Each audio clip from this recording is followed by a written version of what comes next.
from the USSR because it gave rise to the first socialist government of the world. The revolution is conferred on all events between February and October 1917 and the overthrow of the Tsarist regime. For 300 years, Russia has been ruled by a royal family, the Romanovs. The Romanovs have been an incredible, powerful family ruling one-sixth of the world's surface. But the ruler at the time, Tsar Nicholas II, was seen by many as a very bad leader. There are lots of different reasons why there was a revolution in Russia, mostly to do with how the country was being ruled. Many Russians felt that life was hard and unfair. It seemed that a small number of people who were rich and powerful had everything, while poorer people had nothing. They felt that the Tsar did little to make things fair for them.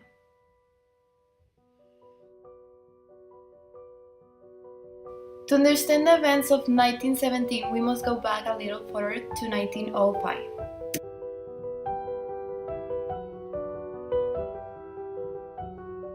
In 1903, in July 17, the Russian Social Democratic Labour Party, meeting in which the party splits into factions, Mensheviks and Bolsheviks. On January 9, bloody Sunday in St. Petersburg began the 1905 Russian Revolution. The demonstration of peasants occurred in St. Petersburg in the Russian Empire of the Tsar, led by the Prince Gapon. They begged a series of economic and other democratic demands. The October Manifesto, issued by Tsar Nicholas II, brings an end to the 1905 Russian Revolution by promising civil liberties and an elected parliament. On April 23, a constitution is created reflecting the promises made in the October Manifesto. In 1908, Rasputin is introduced into the aristocracy. Still, Rasputin wasn't a good man, and many in Russia hate him. By 1914, World War began, and the following year, Tsar Nicholas took command of the Russian army. In September, he left to take personal command of the army, leaving his wife Alexandra in charge of the government affairs.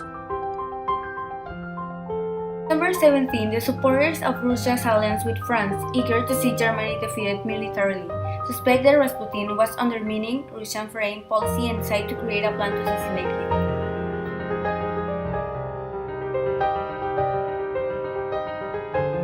By February 1917, many Russians were fed up.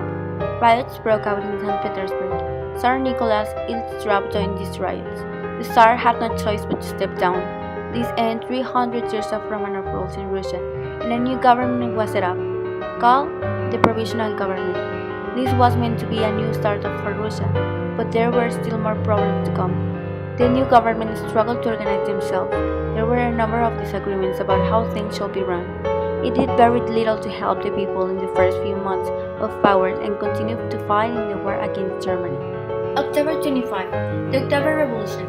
The Bolsheviks take over Petrograd.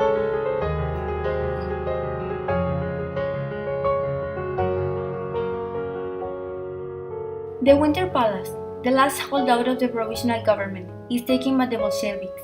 The Council of People's Commissars, led by Lenin, is now in control of Russia. Vladimir Lenin knew how unhappy the people of Russia were.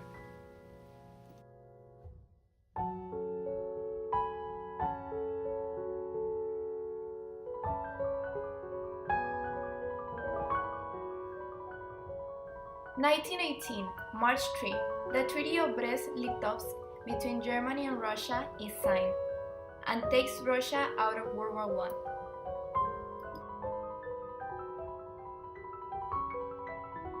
March 8, the Bolshevik Party changed its name to Communist Party.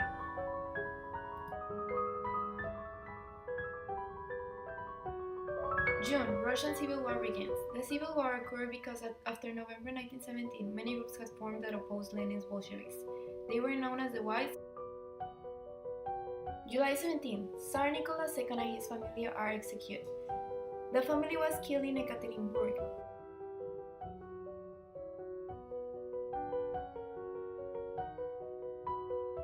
(1920) November, Russian Civil War ends.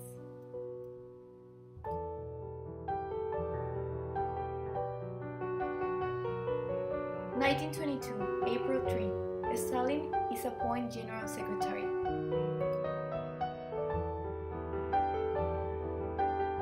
December 15, Lenin suffers a stroke and retires from politics. December 30, the Union of Soviet Socialist Republic (USSR) established.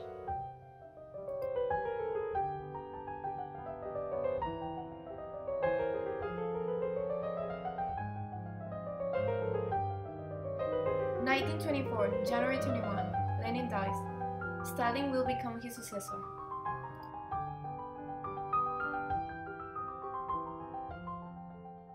Here's a fast summary of what it was.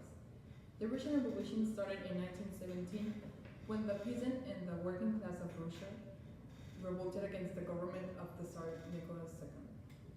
They were led by Vladimir Lenin and a group of revolutionaries called the Bolsheviks. The new communist government created the country of the Soviet Union.